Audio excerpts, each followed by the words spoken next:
ગરબાડા તાલુકા પંચાયતના ઉપપ્રમુખ તેમજ તાલુકા પંચાયતના સભ્ય નારસિંહભાઈ અને લાલચંદભાઈનું 5 શખ્સોએ અપહરણ કર્યું હતું। જોકે તાલુકા પંચાયતની સામાન્ય સભા પૂર્ણ થયા બાદ આ બંને સભ્ય મળી આવ્યા હતા।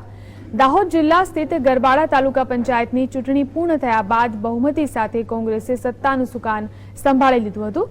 જોકે પ્રમુખ ઉપપ્રમુખના નામો જાહેર થયા બાદ પ્રથમ ખાસ સામાન્ય સભાનું આજે આયોજન કરવામાં આવ્યું હતું, જેમાં સમિતિઓની રચના પણ થવાની હતી। જોકે ગત સાંજે કોંગ્રેસના તાલુકા પંચાયતના ઉપપ્રમુખ લાલચંદભાઈ ભુરિયા તેમજ તાલુકા પંચાયતના સભ્ય નારસિંહભાઈનું અપહરણ કરવામાં આવ્યું હતું, જેની પોલીસ ફરિયાદ મોડી રાત્રે ગરબાડા પોલીસ સ્ટેશનમાં નોંધાઈ હતી।